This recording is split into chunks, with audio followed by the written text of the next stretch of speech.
नमस्कार मित्रों, मैं हनुमान सोनी एचपीएस एजुटेक यूट्यूब चैनल पर जोधपुर राजस्थान से आप सभी भाइयों बहनों और साथियों का दिल से स्वागत करता हूं। साथियों, लगातार आपको इस एचपीएस एजुटेक चैनल पर दोस्तों चैनल का नाम ना भूलें और ज़्यादा से ज़्यादा इस भाई का मनोबल बढ़ाए। साथियों, एचपीएस एजुटेक चैनल पर आपका दिल से स्वागत करता हूं।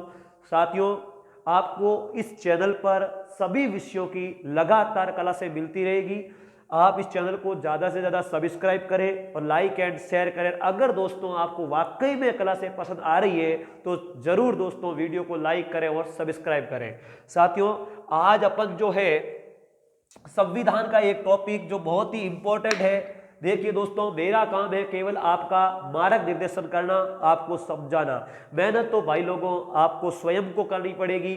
अगर आपको समझ में नहीं आ रहा हो, कहीं पर आपको कमजोरी लग रही हो, तो आप ज़्यादा से ज़्यादा कमेंट करें ताकि मैं और सुधार कर सकूं और आपको ज़्यादा से ज़्यादा आपकी हेल्प कर सकूं। दोस्तों, मेहनत कीजिएगा, सफलता आपके कदमों को अपना आप आकर चूम लेगी। आप उस मंजिल को तय करेंगे जिसका आपने सपना देखा है, लेकिन उसके लिए दोस्तों मेहनत बहुत ही जरूरी है। हम आज बात करेंगे संविधान का एक इंपॉर्टेंट टॉपिक है दोस्तों, अनुसूचियां। बहुत ही जरूरी टॉपिक है दोस्तों, अनुसूचियां। उस पर हम बात करेंगे और आपसे वादा करता हूं कि इस टॉपिक से एक भी सवाल बाहर नहीं जाने दूंगा, और जो चला गया वो सवाल इस मार्केट में किसी भी एग्जाम में नया ही होगा। ये हमारा वादा है। साथियों, आप हमसे जुड़िएगा और दोस्तों ध्यानपूर्वक सुनते रहिए। चलिए आइएगा अनुसूचियां पर। पहली बात तो ये अनुसूचियां क्या होती है। दोस्तों, भारतीय संविधान में जब संविधान का निर्माण किया गया तो उस समय कुछ महत्वपूर्ण पहलू जो थे, उन पहलुओं को एक अलग स्थान पर सूचीबद्ध किया गया। उन्हीं को अपन अनुसूचियों के नाम से जाना जाता है। याद रहे साथियों, जिस समय भारतीय संविधान का निर्माण हो रहा था और निर्माण पूर्ण हुआ, उस संविधान को कब, जब 26 नवंबर 1949 को संविधान बनकर तैयार हो गया, और जो प्रावधान उस संविधान में उस समय थे उसी संविधान को अपन क्या कहते हैं, मूल संविधान कहते हैं। ध्यान रखना, काफी बार आपको यह शब्द सुनने के लिए आता है, मूल संविधान। जो संविधान 26 नवंबर 1949 को बनकर तैयार हुआ, उसी संविधान को अपन किस नाम से जानते हैं साथियों? उसी संविधान को अपन जो है क्या कहते हैं, मूल संविधान कहते हैं। फिर दोस्तों धीरे धीरे उनमें कुछ नया प्रावधान जोड़ने के लिए उसमें संशोधन किए गए। अब देखिएगा, हम बात कर रहे हैं मूल संविधान में अनुसूचियों की संख्या कितनी थी, तो 8 अनुसूचियां थी दोस्तों मूल संविधान में। और आज के दिन कितनी अनुसूचियां हैं? 12 अनुसूचियां हैं। कंसेप्ट क्लियर हो गया होगा तो साथियों, चलिए अब अपन एक एक अनुसूची पर बातचीत करेंगे दोस्तों, और विस्तारित रूप से इसकी चर्चा आपके सामने करेंगे। आप निश्चित रूप से सुनिएगा, वीडियो को पूरा देखें दोस्तों, एक एक लाइन में आपको सवाल मिलेगा। देखिएगा, हम पहली अनुसूची की बात करें। पहली अनुसूची में दोस्तों क्या है, देखिए, चाहे तो पहली अनुसूची हो, चाहे संविधान का पहला भाग हो, और भले ही दोस्तों पहला अनुच्छेद हो, तीनों ही जगह पर अनुच्छेद 1, अनुसूची 1 और भाग 1, तीनों में ही यही लिखा हुआ है दोस्तों कि भारत एक राज्यों का संघ है। और दोस्तों इस भारत में जितने राज्य और केंद्र शासित प्रदेश जो है, उनकी स्थिति का दोस्तों दर्शाया गया है इसमें। ध्यान रखिएगा, भारत में कितने राज्य होंगे, कितने संघ शासित प्रदेश होंगे, उनकी सूची जो है प्रथम अनुसूची में डाली गई है। समझ में आ गई होगी दोस्तों आपको बात, यानी राज्यों व संघ शासित प्रदेश, राज्यों में संघ शासित प्रदेश की बात कही गई है। दूसरी बात दोस्तों, आप एक बार एग्जामिनेशन में सवाल आ गया, नए राज्यों का सृजन किया जाए तो कौन सी अनुसूची में आएगा? तो दोस्तों सामान्य सी बात है, हमको जानकारी होने के बावजूद भी सवाल गलत हो जाता है। नए राज्यों का सृजन होगा तो उसी अनुसूची में आएगा जिस अनुसूची में राज्यों की स्थिति को बताया गया है। तो दोस्तों नए राज्यों का सृजन हो, गठन हो, वो प्रथम अनुसूची में ही आएगा। आज के दिन दोस्तों कितने राज्य हैं? 28 राज्य और 8 केंद्र शासित प्रदेश। यह है हमारी पहली अनुसूची। कंसेप्ट क्लियर हो गया वो दोस्तों। अनुसूची नंबर 2 आइएगा। दूसरी अनुसूची में क्या लिखा हुआ है साथियों? दूसरी अनुसूची में जितने भी दोस्तों महत्वपूर्ण पदाधिकारी, चाहे राष्ट्रपति हो, चाहे उपराष्ट्रपति हो, चाहे लोकसभा के अध्यक्ष हो, चाहे राज्यपाल हो, चाहे महान्यायवादी हो, जितने भी महत्वपूर्ण पदाधिकारी हैं साथियों, उनके वेतन भत्ता पेंशन जो है उनका प्रावधान किया गया है। रिपीट कर रहा हूं, महत्वपूर्ण पदाधिकारियों के वेतन भत्ते पेंशन की बात कही गई है साथियों। वेतन भत्ते पेंशन की बात, यानी हमारे भारतीय संविधान के जितने भी उच्च पदाधिकारी हैं उनको वेतन भत्ता पेंशन कितना होगा। रिपीट कर रहा हूं, इसमें साथियों राष्ट्रपति, उपराष्ट्रपति व राज्यपाल के वेतन भत्तों का भी उल्लेख किया गया है। लेकिन अगली सूची में जो शपथ होगी उसमें इन तीनों का उल्लेख नहीं होगा, वो भी आप जरूर ध्यान रखें। तो ये है दोस्तों वेतन भत्तों का पेंशन का प्रावधान सभी महत्वपूर्ण पदाधिकारियों का। कंसेप्ट क्लियर हो गया साथियों। चलिए अगली है तीसरी अनुसूची। आपको यहां इन दूसरी और तीसरी में कंफ्यूजन होती है, अभी सॉल्व कर देंगे आप, निश्चित रहे। तीसरी अनुसूची में दोस्तों क्या है? शपथ है। किन की शपथ है दोस्तों? जितने भी ये दूसरी अनुसूची में महत्वपूर्ण पदाधिकारी जो थे, उच्च पदाधिकारी जिनके वेतन भत्तों का उल्लेख था, ध्यान रखना दोस्तों, महत्वपूर्ण पदाधिकारियों के जो वेतन भत्ते होते हैं ना, वो भारतीय संसद की जो संचित निधि होती है, कंसोलिडेटेड फंड जिन्हें कहते हैं, अनुच्छेद 266 के भाग 2 में है दोस्तों, उसके माध्यम से प्रदान किए जाते हैं। हम बात करें इस पर तो महत्वपूर्ण पदाधिकारियों की शपथ का उल्लेख है, जिनमें लगभग 8 महत्वपूर्ण पदाधिकारी है। लेकिन इंपॉर्टेंट बात यह है, नोट कीजिएगा साथियों, 3 व्यक्तियों की शपथ नहीं है। वाइस प्रेसिडेंट, राष्ट्रपति, उपराष्ट्रपति और दोस्तों राज्यपाल, इनकी शपथ का उल्लेख जो है अलग से भारतीय संविधान के अनुच्छेद में दिया गया है दोस्तों। याद रखिएगा, अलग से प्रावधान है, इसलिए दोस्तों इनकी शपथ का उल्लेख इस तीसरी अनुसूची में नहीं है, जबकि इन तीनों के वेतन भत्तों का उल्लेख दूसरी अनुसूची में है। कंसेप्ट क्लियर हो गया। चलिए अब दोस्तों दूसरी और तीसरी में आपको कंफ्यूजन कहां पर होती है वो मुझे पता है। वेतन और शपथ में कंफ्यूजन होती है साथियों, कोई डरने की जरूरत नहीं। कितनी ट्रिक समझो आपको, 2 और 3, दूसरी और तीसरी, वे और स। ध्यान रखना, पहले वे आता है या स, पहले आओ पहले पाओ, ट्रिक लगाओ साथियों। वेतन में वे पहले आ रहा है तो दूसरी हो जाएगी, से बाद में आ रहा है तो तीसरी हो जाएगी। इसी प्रकार दोस्तों वे शब्द से याद कर लो, यानी वे पहले और से बाद में। कंसेप्ट क्लियर हो गया। ऐसे याद नहीं हो तो दोस्तों ध्यान रखना, वेतन लेने के बिना कोई भी शपथ नहीं लेता, ऐसे आप याद कर लीजिएगा। Concept clear. आगे बढ़ते हैं साथियों चौथी अनुसूची में। देखिए चौथी अनुसूची क्या बोलती है, आइएगा। अनुसूची नंबर 4 दोस्तों, भारतीय संसद जो है 2 सदनों से मिलकर बनी हुई है। लोगों का सदन लोकसभा, राज्यों का सदन राज्यसभा। चलिए हम बात करेंगे दोस्तों राज्यसभा। क्या बात करेंगे? राज्यसभा। राज्यसभा की दोस्तों संपूर्ण भारत की बात करूं तो अनुसूची 1 में जो राज्य दिए हुए हैं उन राज्यों में राज्यसभा सीटों का आवंटन तथा केंद्र शासित प्रदेशों में भी सीटों का आवंटन दोनों लिखा हुआ है दोस्तों। राज्यसभा सीटों का राज्यों प्लस केंद्र शासित प्रदेशों। ध्यान रखना, यूपीएससी में एक सवाल पूछा हुआ है दोस्तों कि केंद्र शासित प्रदेशों की राज्यसभा सीटों का आवंटन भी चौथी अनुसूची में है। जी हां, बिल्कुल है दोस्तों।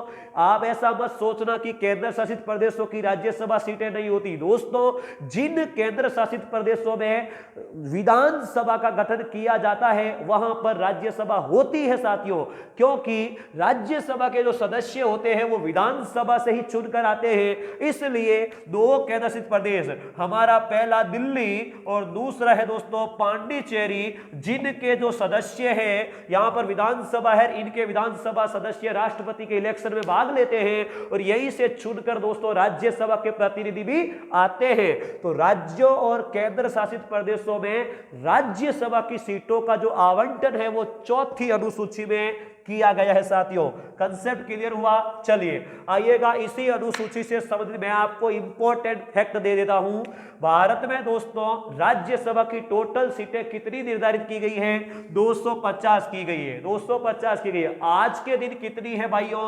245 है, 245 है, जिनमें 233 तो दोस्तों वही विधानसभा से चुनकर जाते हैं, तो पीछे बच गए 12। वो 12 कहां से आते हैं दोस्तों?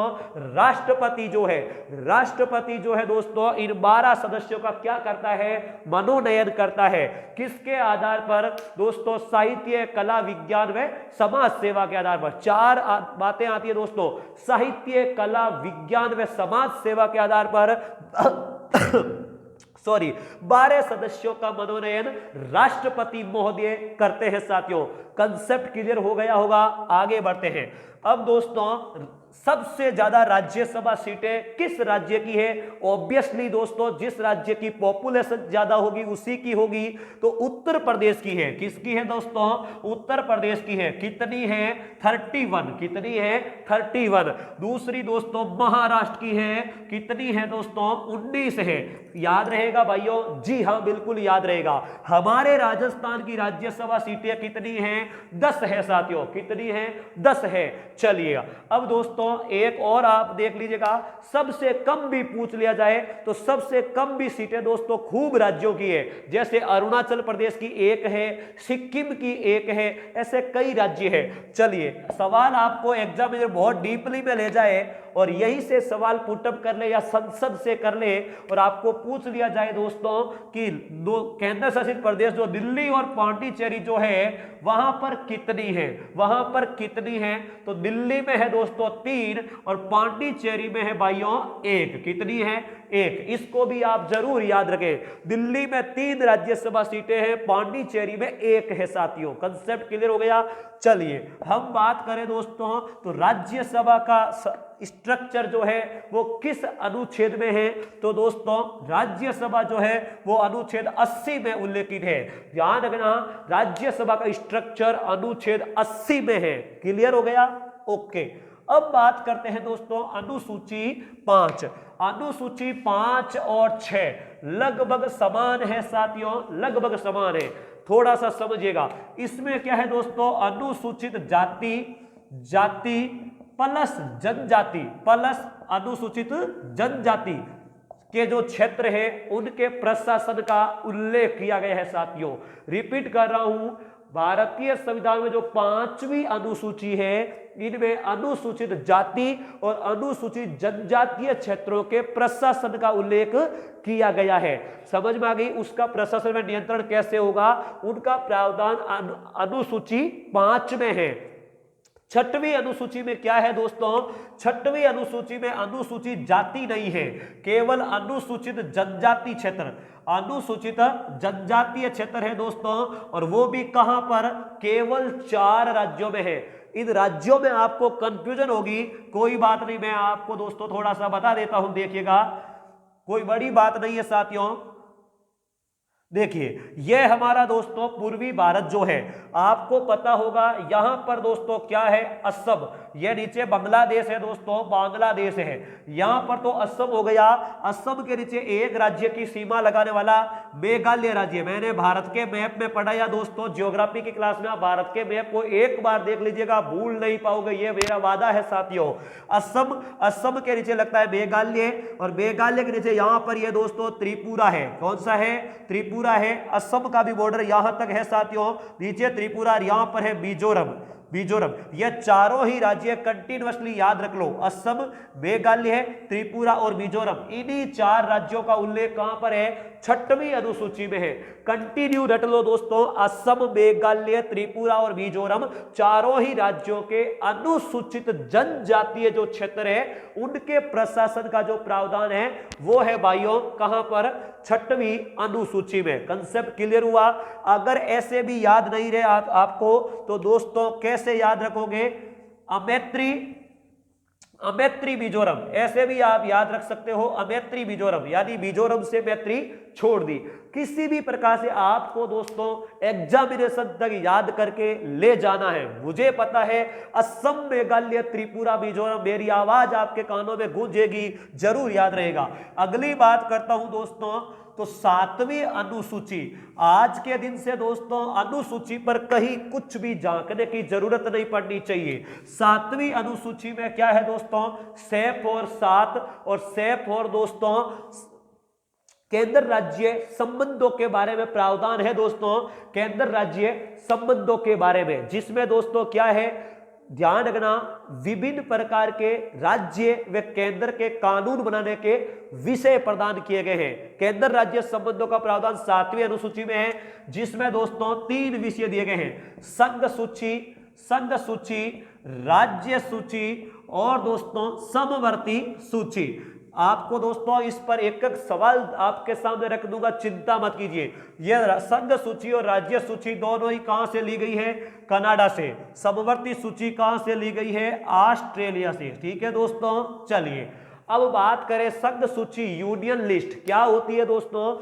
संघ सूची वो सूची होती है जिसके अधीन आने वाले सभी विषयों पर कानून बनाने का अधिकार जो होता है वो केंद्र सरकार का होता है, संसद का होता है। वो सभी विषय जिन पर संसद कानून बनाती है संघ सूची होती है। वो सभी विषय जिन पर राज्य विधानमंडल कानून बनाते हैं वो राज्य सूची होती है। और दोस्तों दोनों ही बना सकते हैं, वो समवर्ती सूची है, लेकिन दोनों ने ही कानून बना दिया तो अंतिम रूप से निर्णय जो होगा वो संसद का होगा। किस पर, समवर्ती सूची पर। समवर्ती सूची को कंकरेंट लिस्ट के नाम से भी जाना जाता है। चलिए तो दोस्तों इन सूचियों में विषय है कितने कुल, देखिए मूल संविधान में संघ सूची में 97 विषय थे दोस्तों। कितने थे, 97। आज के दिन कितने हैं साथियों, 100। याद रहेगा 100 विषय है टोटल, 100 है दोस्तों संघ सूची में। राज्य सूची में कितने थे, 66 थे दोस्तों। कितने थे, 66। आज के दिन कितने हैं, 61। इसका मतलब 5 दोस्तों कम हो गए। कितने हो गए, 5 कम हो गए। किस में, राज्य सूची में। किसने ले लिए, इस समवर्ती सूची ने ले लिए दोस्तों। इसमें मूल संविधान में 47 विषय थे। आज के दिन कितने हैं, 52 विषय है दोस्तों। 52 कैसे हो गए, इनमें जो 5 कम हुए वो यहां पर लेकर आ गए। 5 विषय दोस्तों समवर्ती सूची में आ गए। आज के दिन 52 विषय है। संघ सूची में 97 थे, 100 है। राज्य सूची में 67 थे, 61 है। समवर्ती सूची में 47 थे, आज के दिन 52 है। कंसेप्ट क्लियर हुआ दोस्तों। चलिए हम बात करें, यह तो हुए विषय। अब दोस्तों इन विषयों पर कानून बनाने की शक्ति मैंने आपको बता दी है। चलिए एक दोस्तों अलग होती है अवशिष्ट सूची, वह यहां पर नहीं है, ध्यान रखना। हम बात करेंगे 8वीं अनुसूची पर। दोस्तों अगर एक एक शब्द पर अगर आपको जानकारी प्रदान करने की बात आ जाए तो भले 1 घंटे 2 घंटे का वीडियो बनाए तो भी कम नहीं पड़ेगा। हम केवल आपका समय बर्बाद नहीं करते हुए केवल महत्वपूर्ण जानकारी प्रोवाइड करवाएंगे। आप धीरे से सुनते रहिए साथियों, आपका समय व्यर्थ नहीं जाने देंगे। 8वीं अनुसूची जो है वो दोस्तों इसमें भाषाओं का प्रावधान किया गया है। संविधान में जो भाषाओं का जो उल्लेख है दोस्तों, भाषाओं का जो उल्लेख है संवैधानिक, उसकी बात कही गई है। ध्यान रखिएगा मूल संविधान में कितनी भाषाएं थी, 14 भाषाएं थी। मूल संविधान में कितनी भाषाएं थी, 14 भाषाएं थी। आज के दिन संविधान में कितनी भाषाएं हैं दोस्तों, 22 भाषाएं हैं। कितनी भाषाएं हैं, 22 भाषाएं। तो फिर आई कैसे, तो देखो 15वीं भाषा दोस्तों सिंधी आई थी। और यह कब आई, 21वां संविधान संशोधन हुआ 1967 में, उसको जोड़ा 15वीं सिंधी को। 16वीं दोस्तों जो भाषा थी, ध्यान रखिएगा 16वीं भाषा की मैं बात करूं दोस्तों तो ध्यान रखना 16, 17 और 18 ये जो 3 भाषाएं हैं दोस्तों, इन भाषाओं को कब जोड़ा गया दोस्तों, 71वां संविधान संशोधन 1992 में जोड़ा गया। 71वां संविधान कौन कौन सी थी दोस्तों, 16वीं थी नेपाली, 17वीं थी मणिपुरी और 18वीं थी दोस्तों कोंकणी। याद रहेगा भाइयों, ये टोटल कितनी हो गई, 18 भाषाएं हो गई। चलिए भाषाएं कितनी बची, 4 बची। टोटल 22 है तो 4 बची। ध्यान रखना 19, 20, 21 और 22 कब जोड़ी गई? 92वां संविधान संशोधन 2003 में हुआ। आपको इनकी विस्तृत जानकारी हमारे संविधान के वीडियो में मिल जाएगी दोस्तों। आप आई बटन में दिए हुए दोस्तों सभी वीडियोस को पूरा देखें, आपका समय व्यर्थ नहीं जाएगा। और दोस्तों अगर आपको क्लास पसंद आ रही है तो HPS एजुटेक चैनल को ज्यादा से ज्यादा सब्सक्राइब करें और अपने इस भाई का मनोबल बढ़ाएं। दोस्तों 19वें में कौन सी थी?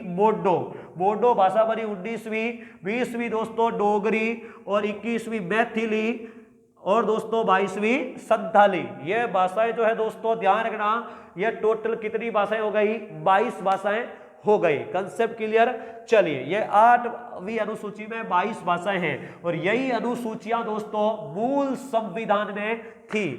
अब आज के दिन 12 अनुसूचियां हैं, तो कौन कौन सी जोड़ी गई? पहली अनुसूची है दोस्तों 9वीं अनुसूची।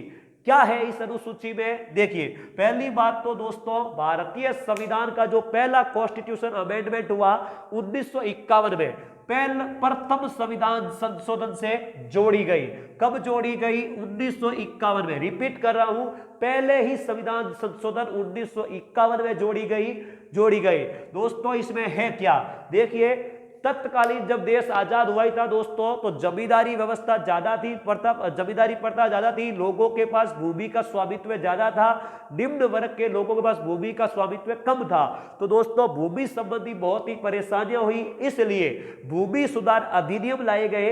इन भूमि सुधार अधिनियमों को दोस्तों इस अनुसूची में डाला गया, इसलिए ताकि न्यायिक समीक्षा से बाहर रखा जाए। यानी कहने का मतलब इस अनुसूची में डाले गए प्रावधानों को न्यायालय में चुनौती नहीं दी जा सकती थी, लेकिन दोस्तों आज के दिन चुनौती दी जा सकती है। क्यों? क्योंकि इस अनुसूची का दोस्तों सरकार ने अनुचित फायदा दोस्तों जिस जरूरत थी उनसे ज्यादा मुद्दों को डाल दिया गया और इसका फायदा अनुचित तरीके से उठा लिया गया। इसलिए दोस्तों ध्यान रखें, इसमें 284 के लगभग 85 के लगभग दोस्तों प्रावधान जोड़ दिए गए, जबकि इसमें इतने प्रावधान नहीं आने चाहिए थे। इसलिए वर्तमान में दोस्तों इस अनुसूची पर न्यायालय में चुनौती दी जा सकती है। तो आपको समझ में आ गई, प्रथम संविधान संशोधन 1951 में जोड़ी भूमि सुधार अधिनियमों के बारे में बात हुई और यह दोस्तों 1951 में जो संशोधन हुआ उसकी धारा 14 के तहत जोड़ी गई। 14 क्या है? धारा है, ठीक है, उसके तहत जोड़ी गई। ओके, हम बात करेंगे दोस्तों 10वीं अनुसूची। आप आराम से पढ़ते रहिएगा। 10वीं अनुसूची क्या थी? देखिए दोस्तों 10वीं अनुसूची जोड़ी गई 52वें संविधान संशोधन 1985 में जोड़ी गई। क्या प्रावधान है दोस्तों? इसमें दल बदल से संबंधित प्रावधान है। ध्यान रखिएगा, यह जो 1980-85 की जो स्थिति थी दोस्तों सरकार की, उस समय जो है पार्टी के जो प्रतिनिधि थे एक दल को छोड़कर दूसरे दल में आवाजाही ज्यादा होने लग गई थी। इसलिए दोस्तों ये 52वां संविधान संशोधन 1985 में लाया गया, जिसमें दल बदल संबंधी बात हुई। इसमें यह कहा गया कि कोई भी प्रतिनिधि जो एक पार्टी को छोड़कर दूसरी पार्टी में जाना चाहता है वो दोस्तों चुनाव जीतने के बाद में नहीं, चुनाव से पहले ही जाना चाहिए। यह प्रावधान जो है 52वें संविधान संशोधन 1985 में 10वीं अनुसूची में डाला गया। ओके, चलिए अगली बात करते हैं दोस्तों 11वीं व 12वीं अनुसूची। वो क्या है? 11वीं अनुसूची में 12वीं अनुसूची दोनों एक ही साथ में जोड़ी गई दोस्तों। कब जोड़ी गई? ध्यान रखना, 73वां संविधान संशोधन अधिनियम जो है दोस्तों 1992 में, कहीं पर आपको 93 भी मिल सकता है, यह 74वां था दोस्तों। यह भी 1992-93 की बात है। याद रहे साथियों, यह 92-93 2 तारीख क्यों?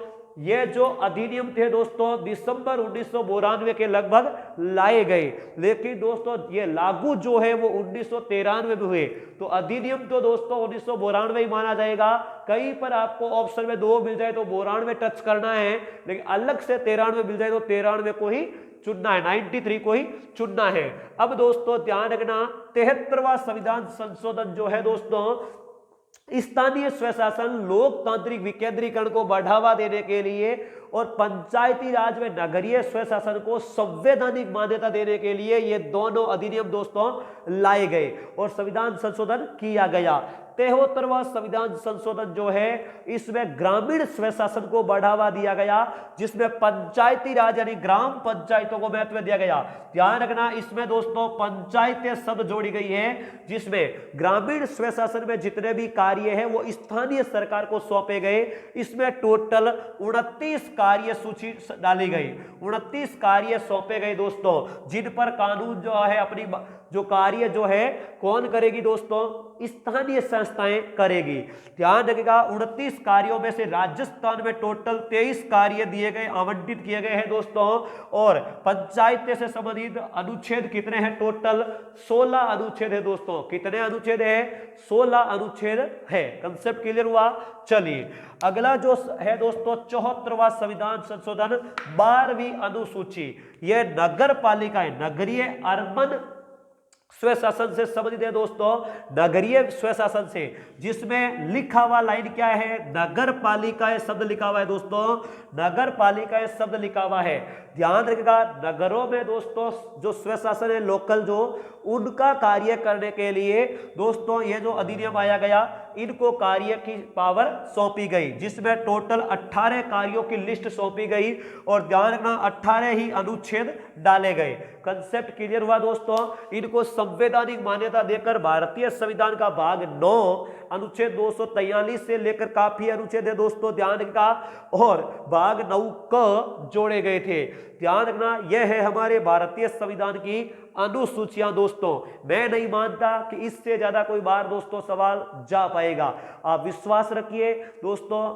HPS एजुटेक से जुड़ने के लिए आपको दिल से धन्यवाद अर्पित करता हूं दोस्तों। ज्यादा से ज्यादा अपने मित्रों को क्लासें शेयर करें, अपने चैनल को सब्सक्राइब करें, और अगर आपको क्लासें पसंद आ रही है तो लाइक करना नहीं भूले भाइयों।